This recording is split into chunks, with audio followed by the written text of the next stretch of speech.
Welcome to the Personal Brain Trainer Podcast. I'm Dr. Erica Warren. And I'm Darius Namdaran, and we're your hosts. Join us on an adventure to translate the scientific jargon and brain research into simple metaphors and stories you can use in everyday life. We explore topics that help you turbocharge your mind and steer around the invisible barriers so that you can achieve your goals. This podcast is brought to you by Bullet Map Academy, and we have a free dyslexia screener app called Dyslexia Quiz. It's fun, engaging, and interactive app. Try it now. Just search for Dyslexia Quiz on the App Store and see how your scores differ from your friends and family. This podcast is brought to you by GoodSensoryLearning.com, where you can find educational and occupational therapy lessons and remedial materials that bring delight to learning. Finally, you can find Dr. Warren's many courses at LearningSpecialistCourses.com. Come check out our newest course on developing executive functions and study strategies. Darius, tell us a little bit about what we're going to be talking about this week. Erica, I wanted to run by what you thought about executive functions at work and how executive function can affect you at work and what you can do at work to help with that. Because my business is very much focused around executive function at work over here in the UK. And I just think it's fascinating to think about the practical impact in your work life rather than the abstract. I love that, because as long as it's abstract, we can't really find the tools that we need to move through whatever difficulties we have. So what I'd like to do is I want to really speak to the type of person who it's not about looking at the workplace, what you would do as an employer to help other people's executive function, but what you would do for yourself as an individual in the workplace if you think that you've got some executive differences and difficulties. So for example, you might have some ADHD or dyslexia that comes along with some executive function difficulties, or you might just simply have executive function difficulties. As we know, there are three areas that it affects: working memory, inhibitory control, and cognitive flexibility. But how does that translate into the workplace? And I came up with three things, right? Tell me what you think. I think it affects three core areas in people's work lives. Number one, them showing up for things. Number two, being prepared for things. And number three, how you contribute. So I think it affects how you show up, how you prepare, and how you contribute. For example, myself, sometimes I double book things. Sometimes I forget appointments because I don't put it in my calendar. Sometimes I don't even look at my calendar. It's a crazy confession, I think. And maybe some of you who are listening might relate to this. There's been years where I haven't used the calendar properly. I've just kind of relied on my wife or work colleagues or routine and just remembering things happening at the last minute and so forth. And it's so surprising how you just improvise along the way. But when you do that, things fall through the cracks. So I'd really like to talk about those three areas of showing up, being prepared, and contributing. What are your thoughts? I love that. I love that because it's very practical. Also, just to step back and give people a little bit of idea of what we're talking about too, is that when we're talking about executive functioning, we're talking about things like planning, time management, and organization. I think those are the three general areas that it's going to impact you. So when you think of executive functioning, and some of you that may not have been involved in our prior discussions, executive functioning, the way it really impacts us in the workplace, I think it tends to be in those three areas. What do you think? Planning, time management. And I think it also affects how you contribute, in that how you manage writing. How do you write notes? How do you send an email memo? How do you write a proposal? All these sorts of things can be significantly impacted by executive functioning skills as well. And you might have dyslexia And obviously the written word side of things might affect it, but also the executive functioning of how you focus in on particular topics and prioritize information and emphasize certain things rather than it just being one continuous long stream of consciousness that the person says, yeah, it's all there, but I'm totally confused still about what the main priority is or whether the question's been answered. I think the whole time management side of things is, again, where you see it the most obviously, but underneath that, in the hidden realms, it also affects other areas. I think one area that's really popping up for me that we don't often think about, which is a big piece of executive functioning, is emotional regulation. Because if we're not able to regulate our emotions well in the workplace, it can really get in the way of our performance. It gets in the way of us being able to work as a team member, and it can really disturb the community part of a workplace. Okay, so let's break it down into 3 segments then. Let's talk about showing up, and then let's talk about being prepared, and then making a contribution as separate segments, yeah? So showing up. The principle of showing up is to turn up to meetings on time. Let's just state the obvious. It is important to show up, turn up on time. But often with executive function, sometimes people say, oh, I'm so sorry, I double booked, or I didn't have it in my diary, or I misjudged how much time it would take to get here. I had a big project before this, or that there's so many consequences. And you can do that only so many times with people before they go, look, I'm not happy working like this. I'm moving to another environment or another person. I think in the early years, I've noticed with people in their 20s, you can be very good at what you do and not so good at the time management, executive function stuff. And so you get forgiven a lot. It's like, he's really good at his job. Okay, fine.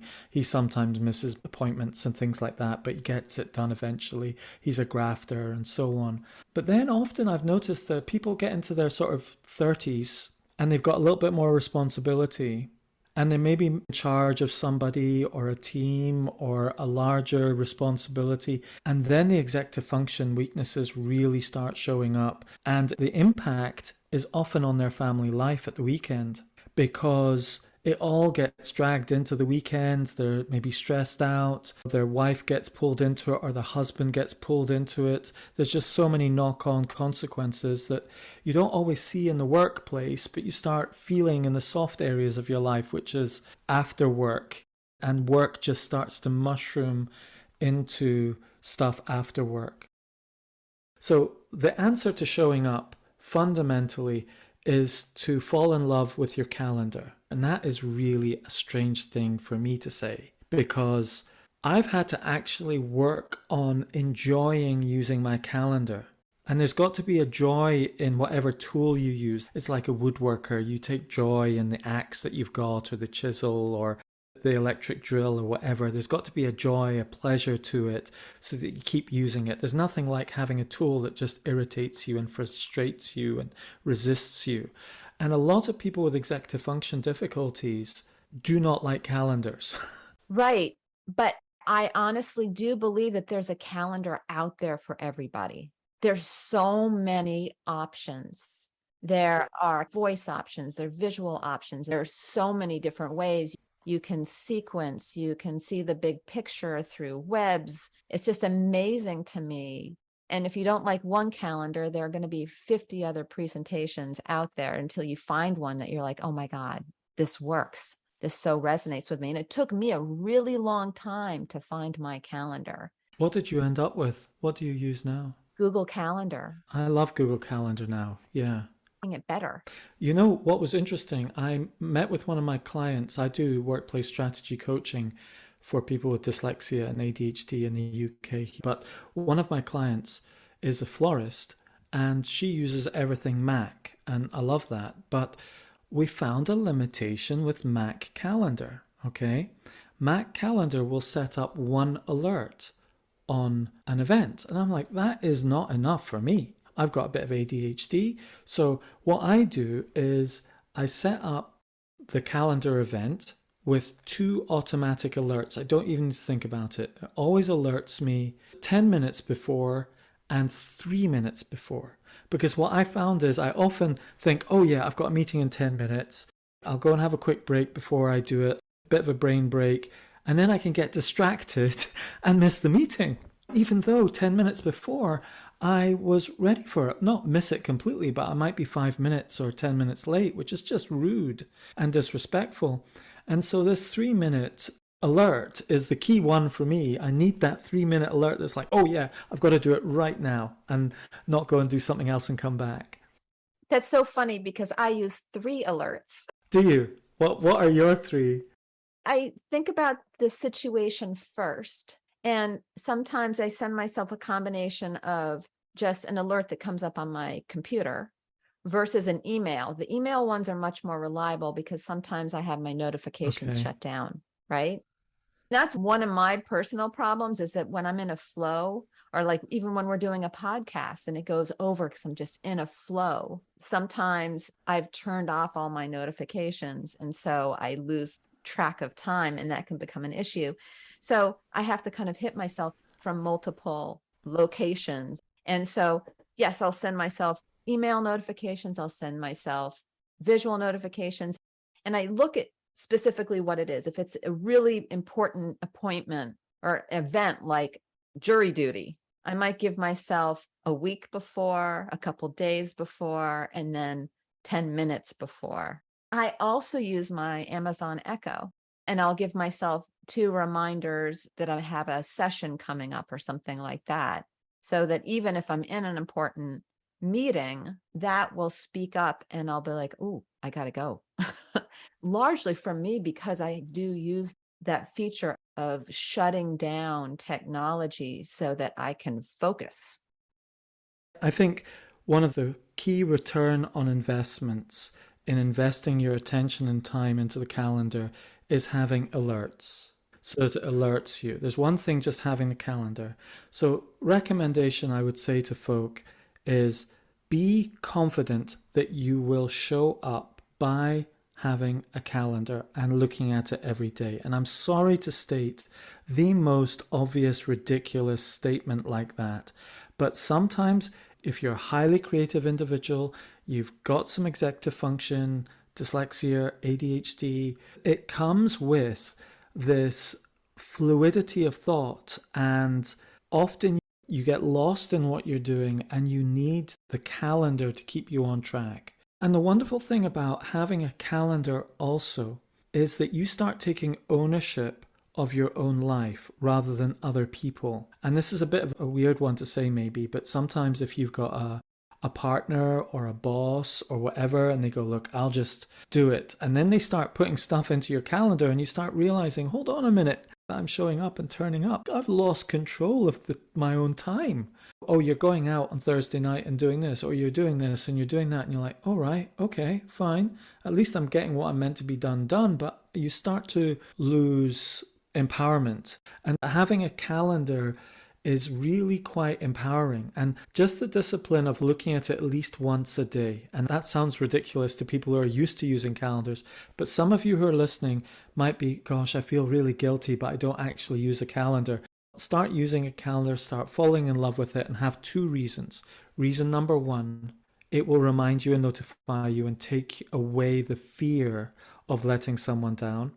And reason number 2, you will start feeling like you've got more time and control of your own life. And you'll actually feel more like a grown-up. We're all trying to be grown-ups, but we're faking it until we make it. Even I'm 52 and I'm still faking it until I make it. That calendar is really useful for that. Now, one other thing is workplace strategy coaching I want to talk to you about, but what are your thoughts on that? Yeah, I mean, I think calendars are incredibly important, and I think that they can really become that personal assistant, but you're still the executive. Yes, it's literally the executive. Talk about executive functioning. Calendaring is being the executive of time. This is just a funny little thing just to share with you on the side. For the last, I think, 25 years, I've been working as an executive functioning coach and learning specialist. And I just had this realization, which is just so ridiculous, that my address and my office is 100 Executive Boulevard. Oh, really? It's been there all along. It's so bizarre that I never made that connection, but I made that connection relatively recently. And one of my students came in yesterday and said, Erica, did you realize that your office is on Executive Boulevard and you're an executive functioning coach? I was like, I did. But funnily enough, I didn't realize that until fairly recently. Just a little story to tell. And talking about coaching, okay, you might be thinking, obviously, they will say how important it is to get some executive functioning coaching. But actually, the reason why we do it is because we realize how important it is for people. And one of the things that I've just realized is that having someone help you estimate time. It's incredible how many people with dyslexia or ADHD or have executive function difficulties find it difficult to estimate time. And sometimes we need to sit down and just say, let's go through your tasks. How long will that take? And they'll say, oh, that'll take half an hour. And then I say, how long will it really take? And they go, I want it to take half an hour, but it's going to take half an hour to get all the stuff out, and then 15 minutes to coordinate with such and such, and then half an hour to do it, and probably half an hour to clean up. So that's an hour and a half. I'm like, why don't we schedule 3 half-hour segments? Prepare, do, and set down. And you go, yeah, I'll do that. And then you keep doing that. And it's amazing when you start estimating the time a little bit more realistically, thinking it through, and get rid of this sort of magical, wishful thinking that it will suddenly work. It brings a lot of peace. It does. I can say that I haven't been doing executive functioning coaching this whole 25 years, but it's really become more and more of a focus over the years. And I've been getting better and better at it. But I can say that, my goodness, I see these profound shifts in people when they do this kind of coaching. Just a sense of letting go of anxiety, just a sense of being able to be in control, that sense of finding joy again in their work or their learning. And sometimes it's a matter of really evaluating what you're doing. Is this something that is joyful? And if not, how can we shift you into something that is joyful? Because if you're doing something that you love to do, you never really work. You're just in a sense of flow and joy. And that's what work should be, a sense of flow and joy. And sometimes you need to schedule in 5 hours to be in the flow of something creative or working or whatever, so that your automatic scheduling app or someone in your office doesn't book something in at 2:30 in the afternoon, right bang in the middle of your flow or whatever. This seems so trivial compared to, like, you might be a medical consultant or a chief executive or manager or a quantity surveyor or whatever. These are all typical people that I might be talking with, and they're really good at what they do. But then these small things like the calendar can trip them up, and time management can trip them up. It can make you look so incompetent, but you are highly competent. But the funny thing is, sometimes people look for obvious clues to how competent you are. They look at your spelling and say, oh, that person's not taking care with the way they're writing. So if they're not taking care with that, how much are they not taking care of stuff that I can't see? It's often quite the opposite. They're really good at what you can't see, but when it comes to the basic low-grade clerical work, which often school is obsessed with, rather than the creative, active work that the world really needs, we judge people that by the low-grade clerical work, whereas they might be an incredible surgeon or an incredible researcher or whatever. And one of those things that they're using to look as a key performance indicator is, are they showing up? I love that.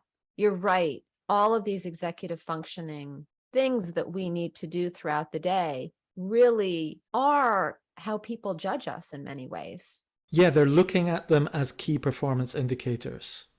Yes. The other thing is it also impacts them. Some people just get really frustrated because they don't have the time to wait around for you to get your act together. They'll move on without you. I was watching a podcast with Elon Musk, and he was like, I'm having to reevaluate how I use my time sometimes, because he was in a meeting and he spent 5 minutes evaluating one particular aspect of the business, and it added £100 million to the value of the business, those 5 minutes. So like his every 5 minutes becomes worth £5 million at least. Where he deploys that becomes critical in his attention. And that's a very extreme example. The point I'm making is where you put your attention is very important. And the monetary value of being good at executive functions. So if you can really be good at executive functions, you can make a much better living. Yeah, I mean, the return on investment's massive. The return on investment on a tool that helps with your executive function, like a calendar. By the way, I want to backtrack a little bit on the calendar side of things. You could go digital in terms of a computer phone calendar. You could also go paper, hand draw a calendar and have a filofax or some sort of paper planner that you carry around everywhere. That's still fine. And that's really a great joy for many people to draw pictures in, color code things, handwrite things in, etc. Or you could go the middle route and do it on an iPad, where you've got the handwritten experience, and a lot of people use digital planners, which are PDF versions of them, and they can draw, and there's a whole range there that you can tap into. And then I love what you are creating. You're creating an app right now, which is like a verbal planner. Yes, that's right. Yes. Which is totally different. I love that, because if I'm in the car and I think of something, I can just verbally say it, and then it's saved where I want it. Well, that leads us on to the second topic, which is being prepared. And when I say prepared, is like, imagine you've shown up to a meeting or you've shown up to a time when you're going to work. I often find myself and other clients with executive function difficulties are often just winging it and improvising. They can be so gifted at what they're doing, they just improvise all the time. And that can only take you so far before you realize, oh my goodness, I'm in a repeating pattern here. I'm redoing a conversation I had in the last meeting. Why am I doing that? Because I forgot we had that conversation before. And that's the whole point of taking notes. And sometimes it's helpful to have the difficulty yourself to teach someone this. My wife is super organized, super prepared, super linear thinker, doesn't have these executive functioning difficulties. I do. And so I have to become so much more intentional about it. So it becomes easier to teach it, but I still have the difficulties. So I talk from experience. Sometimes I turn up to meetings and I don't have notes of the previous meetings, and you end up having the same conversation over and over again. Yeah, it's funny. Before we hopped on the podcast, I was talking about how I was in this flow of writing about conscious learning.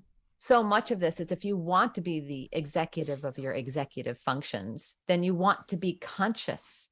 A friend of mine said the enemy of focus is habit. We want to be focused. However, if we're stuck in habits, we lose that consciousness. So as much as I like to learn things, as we've talked about, in an automatic way, to automaticity, and how great that is, because then your subconscious takes over and does it, we lose that control. Yes. And we lose that creativity, we lose that growth. We have to decide what aspects of our life are we going to put on autopilot, and what aspects are we going to be creative and focused in on, very intentional.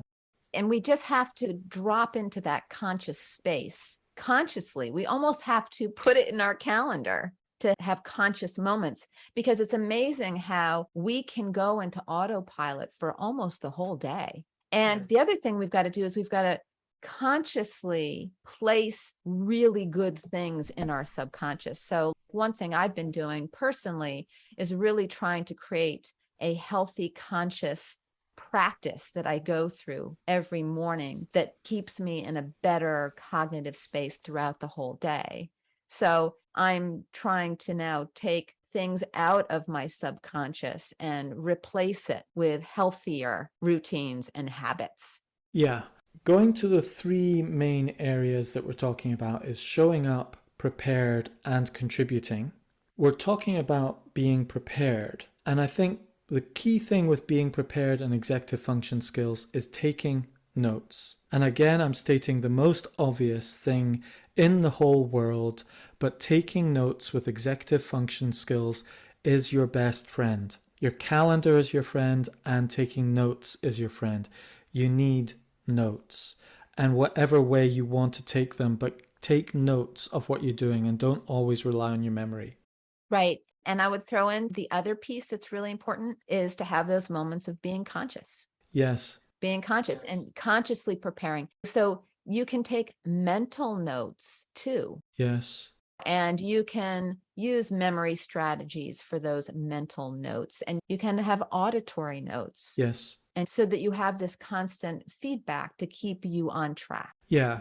I like the book Getting Things Done. And one of the things that he talks about in that book is having a bucket. And that bucket is where everything goes. All your notes, all your emails, all your letters or whatever, even a physical bucket where you just throw bits of paper into it and then you sort it out at your own convenience once a week or once a day or once a month or whenever you want to go through stuff and be conscious about what you're going to do about it. I would suggest taking notes by hand on an iPad or on paper, a journal of some sort, paper notes, audio notes on your phone. I like taking notes with a mind map, mind mapping software, or mind mapping by hand, and also using your phone a lot, taking audio notes and notes on your phone, etc. Apple is really good. I only know the Apple ecosystem. It's really good at just keeping all of your notes synced between your phone, your iPad, your laptop, etc. across all devices. So most of the time you've got access to something, you can search it. iPad is really good because you can actually search your handwritten notes as well through optical character recognition. Gone are the days where you go, oh, I left that notepad from 2 months ago in my office and it's got an important note in it. So I highly recommend even photographing the handwritten notes that you're doing and just popping them into your notes so that your optical character recognition in your computer can find them for you. And that means that you can just do a quick search. Yes. So that you could type in Yes. dog food, for example, because maybe you wanted to find a note that you had on this amazing dog food, and then you can find it very quickly. I think another important thing under being prepared is to be conscious about bringing in that organization again, but also getting rid of clutter. I have this practice of getting rid of clutter probably once a week. So no matter what I do, I seem to clutter builds up on my desk, and I'm trying to get into a practice of clearing the clutter more and more often so it really doesn't happen, because I feel that if my space is cluttered, then my mind is a little bit cluttered. And I also like to go through my house and pick up things and say, do I love it? If I don't love it, I let it go. I give it away. I get rid of it. Because again, I want to have minimal distractions, minimal clutter, because it just clears the energy around myself and within my mind. I keep going online and I find all these tools and I come right back to the paper, and I have these little long lists of paper that I have. But yeah, that is one of the problems with doing that. And I love the idea of taking pictures of them so that you can access that information at a later date. That's a really lovely idea.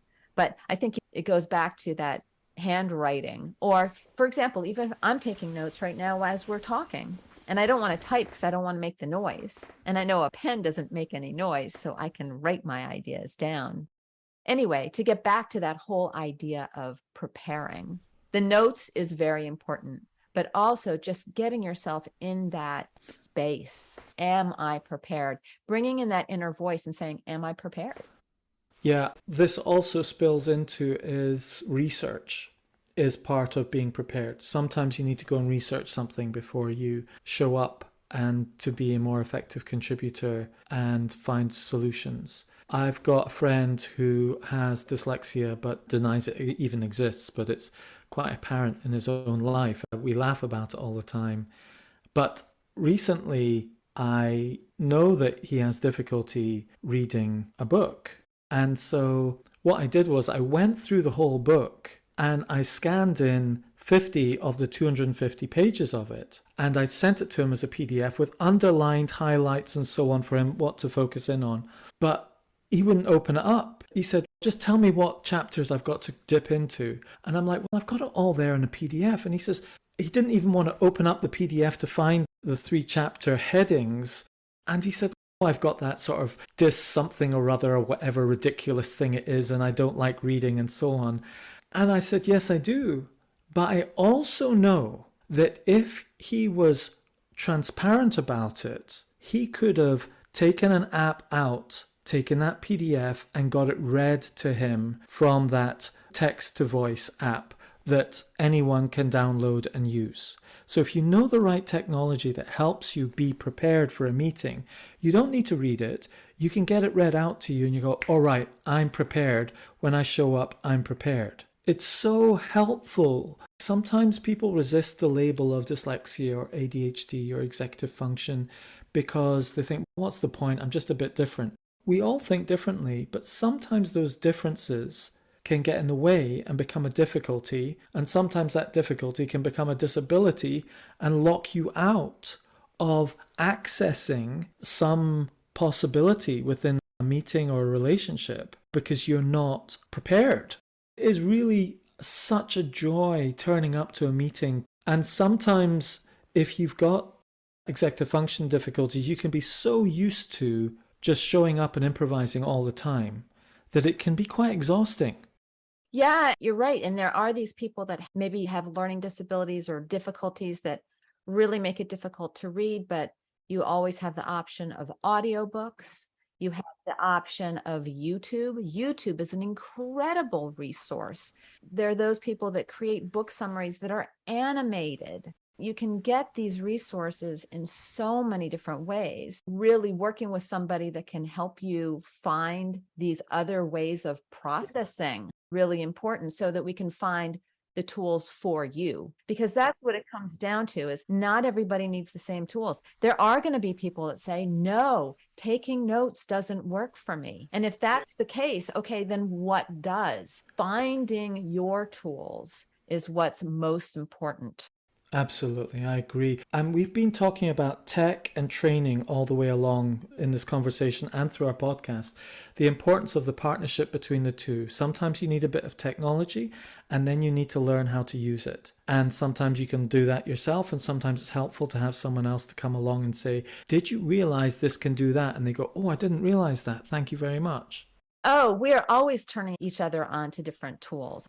So many crazy cool tools out there, and it's part of our job to stay on top of those. And we love to hear about new tools that can help us to process in different ways. But I know we have some time limitations today, so let's move on to your third one, which is contribute. Yes, so we've looked at showing up prepared and then contributing. And actually, I think often people with executive function difficulties are often very good contributors, ironically, because they're good at improvising, good at thinking on their feet, good at being adaptive maybe, etc. Depends on your cognitive flexibility, of course. But one of these 3 areas of showing up, being prepared, and contributing will be a strength, and a couple of those will probably be a weakness. But let's talk about how executive functions can affect the way you contribute. When you're talking about contribute, tell us exactly what you mean.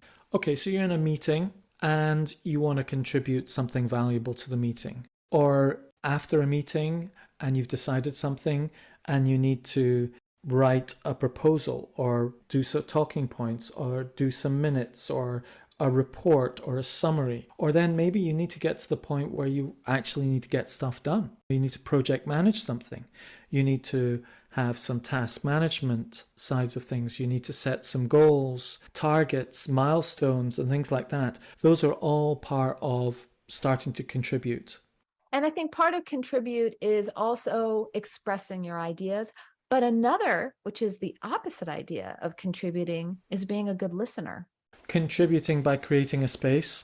Yeah, creating a space that other people can contribute to. Because there are those people that don't really know what they're thinking until they've said it. Oh, I love that. I like that a lot. Yeah. But we have to be careful that we not only express our own ideas, but we give everybody else the space and opportunity to express theirs, and that we're not holding on to our thoughts when we're allowing other people to express their ideas, but that we let those ideas go, maybe because we wrote them down. And that way we can really listen. Otherwise, the conversation stays in one place and everybody's just saying over and over again what they're thinking. What you want to do is you want to take the conversation up a notch. I mean, that's one of the things I love about our relationship, is that we as a team working together go to different and better and higher places through our conversations because we build on top of each other's ideas. And we have to stay open to that by letting go of our thoughts so that we can really hear someone else's thoughts and we can build and get creative and move to new higher places. You've made me think about something that I've observed happen with some of the children that I've taught to mind map at school. What's interesting is there's this beautiful moment that happens in school when a child learns to mind map. And the moment is when a teacher asks a group of children to write down their ideas and then share it back to the class. Have you ever been in that situation? The teacher says, split off into groups of 3, just talk through your general ideas and opinions and so on, and then one person shares back to the group what the group's been saying. Now here's how it normally happens, the wrong way. What happens is the 3 people get together, share their own thoughts and ideas. One person then represents those ideas back to the central group, and that one person normally just talks mostly about their own ideas and a few from the others. What's interesting is this is the normal way it happens in school. The teacher goes like this: I want you to stop for a couple of minutes and just think on your own about what we did the last time. Write down a few ideas. Great. 2 minutes are over. I want you to go and share those ideas with the child next to you, and they can share with you. You do a little brainstorm together, 2 or 3. Great. Then the teacher will say, those groups, all share them with me, and I'll put them on the board, and we'll have a full summary of what everyone's thinking and experiencing from before, and the teacher can see where the gaps in the student's knowledge are. That's just a nice little workflow, okay? When a child can mind map, this is what happens. The child mind maps their own thoughts out. Just a quick sketch of 10 or 15 little keywords branching out. They then speak to the people round about them for 2-3 minutes and add their ideas in, and it grows into a bigger picture as they add it in there. The teacher then asks the summary, and they go through their map and talk through their map and give a balanced summary of everything that everyone was speaking about. And what happens is magic in that moment, because in that moment, the other 2 people in the group feel like they've been heard and represented to the teacher. And when a person does that, they become a true leader, because number 1, they listened. Number 2, they wrote down the key ideas of what they did and recorded them. And then they pulled it all together into one cohesive summary and summarized it better than the whole conversation sometimes, because it's all been written and structured. And the moment a person can do that, they automatically move into a leadership position, because that's what a group wants.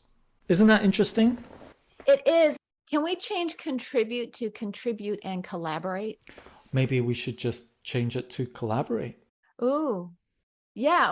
Sometimes where you're just contributing, and there's sometimes where you are collaborating. And I think both of them are valuable. They are, but maybe we just need to expand our understanding of contribute to be collaborating. Maybe that's just a limitation of your default of thinking about what contributing is, that contribution is just an individualistic contribution. That's my contribution, rather than collaboration as part of contributing. I love that. So then we're going to change it to 3 things: showing up, preparing, and collaborating. Okay. What is interesting is if you're taking good notes in the meeting, so you show up, you're taking good notes in the meeting, often if you've got executive function difficulties, you might be the type of person who likes to verbally process, who likes to talk through things, and can sometimes dominate a meeting without realizing it, because you're verbally processing too much. And it can come across like you're being selfish, domineering, patronizing. If you think that you need to be talking all this much, do you think you're better than us, that we have got less to say or whatever? It can be so misinterpreted. Whereas if you're taking really good notes, and I'm not talking about long lists of notes, I'm talking about maybe you're doodling, maybe you're doing a hand-drawn mind map, maybe you're doing a diagram of what people are saying, but you're really mentally processing it and listening and engaged. Often you can do exactly what you're talking about, Erica, is you're creating a listening environment. You may be not talking so much, but you really are engaging and absorbing. And then when you talk, you're reflecting back what that person's saying and then adding in your own thought. Yeah, and many of these people that process verbally out loud, they need to process out loud. And the question is, can we shift them into using tools where they feel like they still are processing? In other words, they can kind of either use their inner voice, or because if you're using your inner voice, then you're not really actively listening. But yeah, being able to take those notes so they can let it go, but it's still there. But I think for everybody, it's going to be different. How can we get you to process and also contribute and also work as a community and collaborate? But I think it's going to be different for everybody. You can read books and you can take pieces that resonate with you. Look for the things even within this podcast that resonate with you, and then create a toolbox for yourself. Part of contributing or collaborating is not just the written side of writing reports and summarizing what you're saying and all of that sort of jazz, which is painfully required for me anyway, but the real juice is getting it done. Setting a goal, breaking it down into projects, setting the tasks, going and getting the tasks done. So you need tools like task management tools like Asana, maybe goal setting tools like a vision board, or other ways of setting a high level goal like SMART goals, specific, measurable, actionable, and time bound, SMART. Realistic is in there. If you've not heard of that, it's a useful acronym, SMART. Talk a bit about solutions, tech solutions and training solutions that you use for task management, project management, goal setting, and writing. What sort of things come to the top of your head when you hear that? I have definitely my own approach. For writing, I use Google Keep because it enables me to organize my ideas. For task setting, I often go back to just writing things out. Yeah, an old-fashioned list of writing, but also typing. What I love about typing is that you can move your ideas around and add information in. So I kind of go back to old school ways. I occasionally use these other tools, but I sometimes end up going back to those old school ways. But I do love the idea of taking photographs of things so that things are findable. That really resonates with me. I use Asana quite a lot for task management and goal setting. Writing, I use a lot of voice to text. If you want to do a quick summary of a meeting, like for example, tying all of this in, you might say at the end of a meeting or something, you say, let's meet next Thursday. You create it in your calendar, you put an alert in your calendar, and then in the notes of that meeting, you click description and you just type out voice to text with Siri, a quick description of what you want to do in that meeting. And hey presto, in that 30 seconds, what have you done? You've ensured that you show up because you got the time and the notifications. You ensure that you're prepared because you've done a little note in that event to remind you of what you're going to do in that meeting. Then when you turn up at that, you probably contribute even better because you've shown up, you're a little bit prepared, and you can move it on the next step. Yeah, and I really like voice to text too, because you're not having to think about handwriting, you're not having to think about typing, you're not having to think about spelling. Yeah. That's a big one for me, to not have to worry about spelling. And again, many of the voice to text things that you say, it doesn't really matter if it's really just for you anyway. As an example, case study, as it were, there's this government grant in the UK called Access to Work. It just blows me away. In the UK, what does it take to actually implement these executive functioning strategies for people who think differently? And sometimes we're a bit casual about it, but the UK government's actually sat down and thought about this. And they've got this grant called Access to Work for people who have got ADHD or dyslexia. And what they'll do is they will give you a combination of technology, training, strategy coaching, and even awareness training, and they will pay for it all. And I'll just give you a quick summary of what they would do for a person who might be saying, oh, I've got some difficulties with executive functioning that come as a result of my ADHD or dyslexia. Now, obviously, people have executive function difficulties without ADHD and dyslexia as well. But let's just say you had ADHD and dyslexia in the workplace. This is what they would do. Number one, they would give you tech. They would pay for some time management software. They would pay for voice-to-text software, text-to-voice software, mind mapping software. About £200 to £300 for each. So that's about £1,000 they would pay for. Second, they would pay for training. They would pay for about £250 for 4 hours of training on each one of those softwares, just so you know all the functions of those softwares rather than just giving you it. And then they will also give you training for the accessibility functions on your own iPhone or computer, all those hidden accessibility stuff that are already there. And it doesn't stop there. Then they give you like 10 hours of workplace strategy coaching to help you strategically apply it in your workplace. Isn't that crazy? It's amazing. I wish they had something like that in the States. But even if you are in the States and you want that kind of support, Darius can give it to you.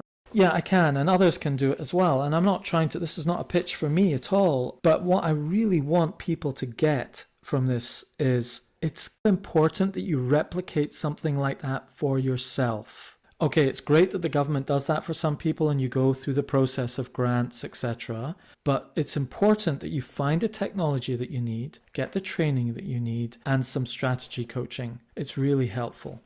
I think this was an amazing podcast. I really appreciate you putting this together. This was amazing. And I think we'll definitely step into talking more about this in another podcast at another time. Yeah, I hope you find that useful about showing up prepared and contributing. But you've expanded contributing into the world of collaboration as well for me.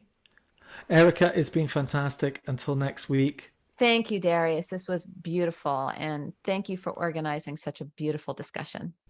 Bye.